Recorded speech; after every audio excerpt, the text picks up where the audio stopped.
Произошло это в тихой таежной деревне. Здесь жила необычная девочка. Ее сверстники с ней практически не общались. Они считали ее странной, потому что она всегда находилась в окружении животных и сама не очень тянулась к людям. В доме ее родителей жили несколько собак, кошек и даже настоящий медвежонок. Местные жители держали дома традиционный скот, поэтому к причудам этой девочки соседи относились с насмешкой. Кто-то вообще говорил, что по ночам дочка их соседа ходит в лес и общается с дикими животными. Да и дети не раз замечали, что эта девочка бродит по полю с какой-то необычной собакой, похожей на волка. Они не знали, что это действительно была волчица. Девочка нашла ее, когда та была еще совсем щенком. Животное тогда было брошено в норе на произвол судьбы. Охотники застрелили мать волчонка, и зверек мог просто погибнуть. Чтобы спасти щенка, ребенок каждый день приходил в лес и подкармливал его. Очень скоро животное окрепло. Так началась дружба между ребенком и волком. За 5 лет волчица сильно выросла, да и у девочки начали появляться женские черты, она становилась подростком. В ту пору волчица родила щенят, и девушка навещала ее уже не так часто, чтобы не встретиться с отцом маленьких волчат.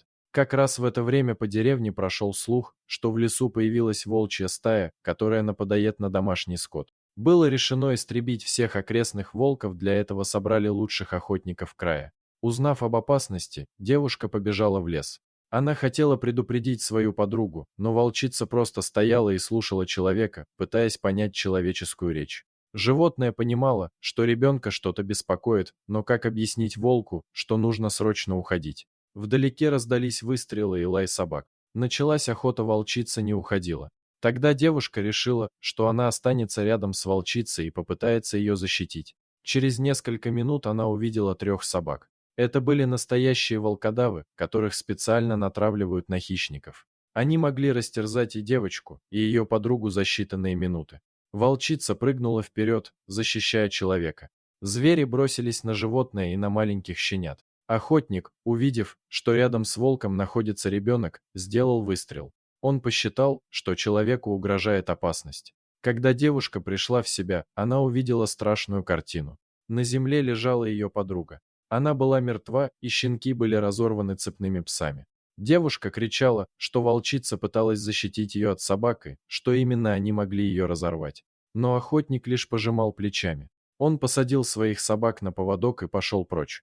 Несмотря на то, что у девушки была настоящая истерика, ее слезы и плач остановил чей-то писк. Под телами маленьких волчат кто-то шевелился. Она просунула руки и достала маленького окровавленного волчонка. Это оказалась маленькая волчица, слегка раненая, но ее можно было спасти. Девушка укутала животное платком и тут же побежала домой. Она твердо решила оставить его у себя дома. К сожалению, этот случай еще больше отдалил девушку от людей. Охотник не мог понять, что это его собаки угрожали ребенку, а волчица лишь защищала свою подругу от разъяренных псов. Мужчина решил перестраховаться и поэтому застрелил хищника. При этом он даже не остановил своих псов, когда те рвали беззащитных волчат. В результате погибли животные, которые могли бы спокойно жить рядом с человеком, не причинив ему никакого вреда. Дорогие зрители, если вам понравилась эта история, поставьте, пожалуйста, лайк и подпишитесь на наш канал. У нас много интересных историй про животных.